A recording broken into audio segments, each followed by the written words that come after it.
Cutting a shape sounds easy. You keep what's inside and throw away the rest.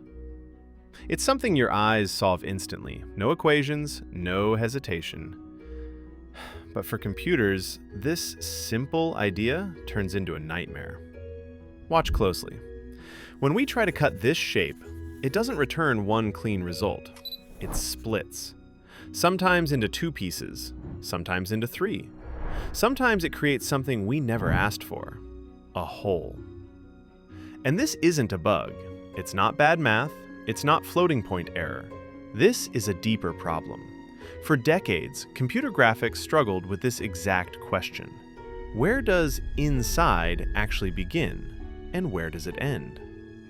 To answer that, we'll travel back to the early days of computer graphics, when shapes were simple, assumptions were fragile, and one elegant idea quietly changed how geometry was handled forever. This is the story of a problem that looks trivial, until you try to explain it to a machine. So why was this so hard? Because for a long time, computers lived in a much simpler world. In the early days of computer graphics, shapes were polite, mostly convex. No dents, no holes, no surprises. And in that world, clipping worked beautifully. The idea was simple. You didn't think about the shape as a whole. You thought about it one edge at a time. If an edge crossed the boundary, cut it. If it stayed outside, remove it. Do this for every edge, and whatever remains must be the answer. Because in simple shapes, edges behave. They enter once, they exit once. Nothing loops back, nothing splits. So the assumption felt obvious. If you clip every edge correctly, the shape will take care of itself. And for a while, that assumption held. Edge-by-edge logic worked surprisingly well. Not because it understood shapes, but because shapes didn't challenge it. We explored this idea in detail in a previous video. How clipping edges one by one can produce clean, correct results, as long as geometry behaves nicely. And for early graphics, that was enough. Until shapes stopped being polite. At first, this feels like a small problem. Just handle more cases, add more rules. But this isn't a problem you can patch. Convex shapes behave. No matter where you cut them, the inside stays connected. Now watch what happens when the shape bends inward. The same cut, using the same rules, does something very different. One cut becomes two separate shapes. And here's the problem. The computer didn't make a mistake. That dent in the polygon, Sutherland-Hodgman assumes the edges form one continuous path. But here, the algorithm draws an invisible bridge, connecting parts that shouldn't touch. Concave shapes like this, they create extra edges that don't exist in reality. Your brain ignores them. Computers don't. From a geometric point of view, both pieces are valid. Both are inside. Both follow the rules. When we look at this, our brain instantly groups the pieces. We imagine a single shape because it feels like one. But that feeling isn't geometry. It's perception. Sometimes the result isn't split. It's hollow. A hole isn't a special case. It's what happens when a boundary loops back on itself. The rules did exactly what they were told. We see surfaces. Computers see boundaries. And boundaries don't know what feels inside. Once boundaries intersect, edge-by-edge logic loses context. It knows what happened locally, but not what the shape became globally. To move forward, graphics needed a new idea. Once intuition failed, computer graphics had a choice. Keep adding rules, or step back and ask a better question. In the late 1970s, two researchers did exactly that. Kevin Weiler and Peter Atherton weren't trying to invent a new algorithm. They were trying to understand a deeper problem. Why shapes that look obvious to us fall apart when described to a machine? At the time, computer graphics was growing fast. CAD systems, early modeling software, digital maps, all of them needed one basic operation: combine shapes without breaking them.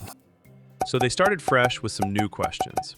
Instead of asking which edges are inside, they asked something radically different. How does the boundary itself flow? Because a shape isn't defined by its area, it's defined by the path that encloses it. Their idea starts with something simple. Take both polygons and mark every place where their boundaries intersect. At each intersection, you ask one question. Am I entering the other shape or exiting it? That single decision tells you everything you need to know. Now comes the part that changes everything.